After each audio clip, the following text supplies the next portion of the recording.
कब थमेगी भारत चीन की तनातनी? गुस्ताख चीन की कब निकलेगी अकड़?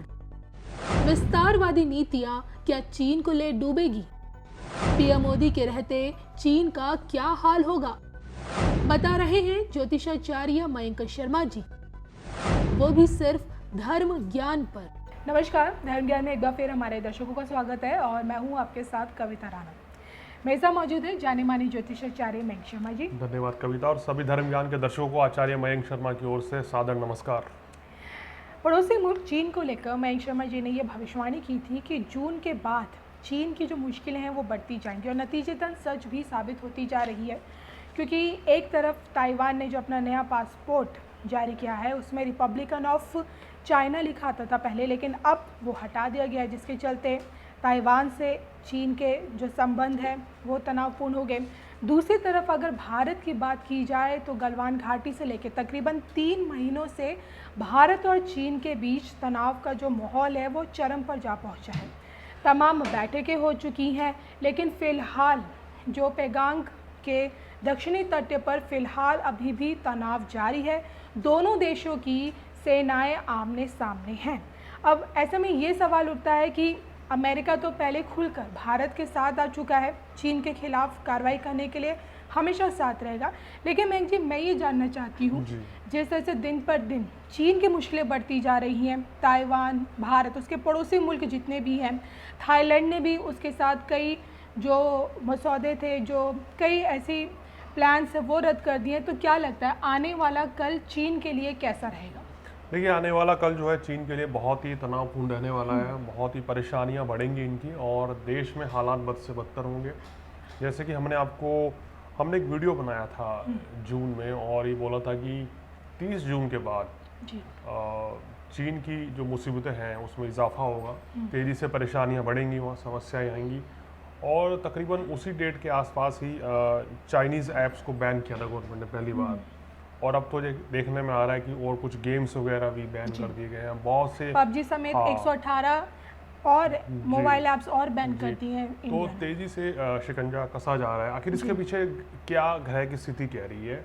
समझने वाली बात है कि ज्योतिषी गणना है, बड़ी कमाल की चीज़ है कि ग्रह परिवर्तन अगर किसी देश या किसी व्यक्ति के ऊपर होगा तो उसका सकारात्मक और नकारात्मक दोनों तरह का प्रभाव पड़ेगा। अगर शुभ ग्रह आ रहा है तो चीज़ें अच्छी होंगी, अगर अशुभ ग्रह आ रहा है या 7.5 या 6-8वें भाव की दशा आ रही है तो परेशानी बढ़ेगी। वही चाइना की कुंडली के हिसाब से हमने वही देख के बताया था कि उनका मकर लगन है, मकर राशि है, और 6ठे भाव की दशा बुध की दशा भी चल रही है और बुध 9वें भाव में बैठा है, लेकिन पहले वो 6ठे भाव का फल देगा। तो अगर 2019 से चाइना के खराब समय की शुरुआत कुंडली में दिखाई दे रही है, मई 2019 से परेशानियां उनकी बढ़ेंगी।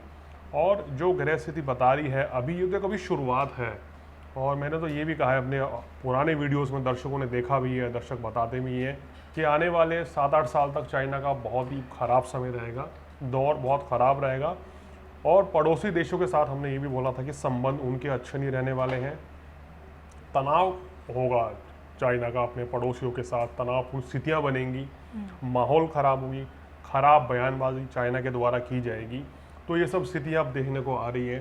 तो चाइना की कुंडली में 7वें भाव में नीच का मंगल भी है, ये भी दिखाता है कि चाइना के ऊपर आप किसी तरीके से ट्रस्ट नहीं कर सकते हैं, और इसी कमी के कारण चाइना को अपने पड़ोसी देशों के साथ आज संबंध खराब होते जा रहे हैं। भारत के साथ ना सिर्फ बल्कि और भी पड़ोसी मुल्क है, जैसे आपने बताया कि ताइवान के साथ भी स्थितियाँ बहुत ख़राब हो चुकी हैं। अब वो पहले वाली थाईलैंड के साथ भी वो पहले वाली बात नहीं रही जो स्थिति हुआ करती थी। आखिर ऐसा क्या है, ज्योतिषी गणना में पहले स्थिति क्या थी और अब क्या बदली है, ये दर्शकों को ज्योतिष घटनाक्रम के अनुसार समझा देता हूँ।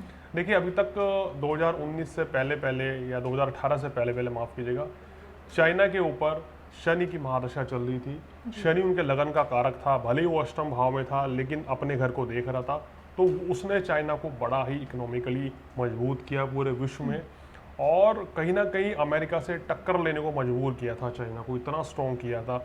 10वें भाव में शुक्र की स्थिति चाइना की बहुत ही बलवान है, जिसके कारण आज चाइना के प्रोडक्ट जो हैं वर्ल्ड वाइड हैं, पूरे विश्व में बेचे जाते हैं। तो चाइना की एक पॉलिसी ये भी थी कि इस तरह के प्रोडक्ट हम पूरे अपने विश्व में बेचें, अपनी टेक्नोलॉजी को बेचें, जिससे कि पूरे विश्व पर चाइना का पूरे विश्व बाजार पर चाइना का कब्जा हो जाए। ये उनकी बहुत बड़ी पॉलिसी थी जिसके तहत वो चले और कामयाब भी हुए। लेकिन हमेशा वक्त एक जैसा नहीं रहता है। जैसे ही बुध की दशा आई और हालात बदलने शुरू हो गए। बुध यहाँ पर छठे भाव का कारक है, भले ही उच्च का होकर भाग्य भाव में बैठा है, लेकिन पहले वो 8.5 साल छठे भाव का फल देगा, जिसके कारण वहाँ बीमारियाँ, परेशानियाँ, कर्जे, इस तरह की स्थितियाँ बढ़ेंगी और नकारात्मक चीज़ें चाइना के ऊपर हावी होंगी। चाइना से कोई गलत काम भी हो सकता है, कोई गलती हो सकती है जी। तो इस तरह की चीज़ें, उसके अकॉर्डिंग ही हमारी प्रिडिक्शन है कि आने वाले अभी बहुत से साल बड़े संघर्षशील रहने वाले हैं चाइना के लिए। मैं भारत के संदर्भ में ये जानना चाहती हूँ, क्योंकि 3 महीने से जो भारत और चीन के बीच जो तनाव का माहौल है उसे कम करने के लिए बातचीत का जरिया बार बार उठाया गया है। तमाम स्तरीय की बैठक हो चुकी है। अभी हाल ही में मॉस्को में दोनों मुल्कों के रक्षा मंत्रियों के बीच बैठक हुई। तकरीबन ये जो मीटिंग थी ये 2 घंटे 20 मिनट तक चली, लेकिन जो रिज़ल्ट रहा वो ज़ीरो रहा, क्योंकि चीन अभी भी अपनी हेकड़ी दिखाने से बाज नहीं आ रहा है। चीन कह रहा है कि भाई हम अपने सैनिक पीछे नहीं हटाएंगे। दूसरी तरफ भारत ने भी साफ साफ कह दिया कि हम अपनी ज़मीन का 1 इंच भी इस बार आपको देने वाले नहीं हैं। तो मैं जानना चाहती हूँ, जो ये गलवान घाटी से 3 महीनों का जो ये तनाव है, क्या लगता है आगे चलने वाला है या फिर इसका सैन्य कार्रवाई विकल्प होगा या बातचीत के ज़रिए ही आगे ये ख़त्म हो जाएगी? देखिए, जो अभी ग्रह स्थिति दिखाई दे रही है, अगर हम इंडिया की कुंडली की बात करते हैं, जैसे चाइना की कुंडली में डिस्कस करी है, उसी हिसाब से भारत की कुंडली वृषभ लग्न और कर्क राशि की है। इस समय चंद्रमा की महादशा में शनि की अंतर्दशा चल रही है और ये हम अपने पिछले वीडियो में कहते आए थे कि जब तक ये दशा रहेगी तो भारत के पड़ोसी मुल्कों के साथ वाद विवाद की स्थिति बढ़ती रहेगी। जी। तो ये दशा 19 दिसंबर 2020 को समाप्त हो रही है, यानी कि कहीं ना कहीं ये जो समाधान होगा इस वर्ष होना बड़ा मुश्किल लग रहा है। 19 दिसंबर के बाद हालात बदलेंगे और तब जाके कोई स्थितियां कुछ बेहतर होती भी नज़र आ रही हैं। उससे पहले तनावपूर्ण स्थिति बनी रहेगी और एक चिंता का विषय भी लोगों के मन में बना रहेगा। तो ये ग्रह चाल है, ग्रह स्थिति है।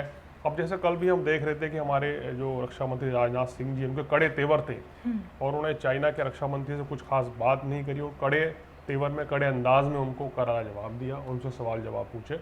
तो ये भी कल एक बड़ा चर्चा का विषय था, जो भारत के बढ़ते हुए दबदबे को दिखाता है कि पास्ट में कभी इस तरह की चीज़ें नहीं हुई हैं और अब भारत की सरकार जो है, अब जो तेवर हैं वो बिल्कुल बदल चुके हैं। अब मुकाबला जो है बिल्कुल बराबरी का है। मुझे याद है कि आपने भविष्यवाणी की थी कि जब ये गलवान घाटी वाला जो हुआ था, जिसमें हमारे देश के 20 जवान शहीद हो गए, उसके बाद आपने भविष्यवाणी की थी कि भारत की तरफ से कार्रवाई होगी और नतीजन डिजिटल स्ट्राइक हुई, ऐप्स पे बैन कर दिया गया। कई साइट्स जो चाइनीज़ साइट्स हैं उसके बाद दोबारा किया गया और अभी हाल फिलहाल में पबजी समेत तकरीबन 130 मोबाइल ऐप्स को इंडिया ने बैन कर दिया। अब मैं ये जानना चाहती हूँ कि क्या चीन के खिलाफ भारत की अगली और कार्रवाई देखने को मिल सकती है इस साल के अंत तक?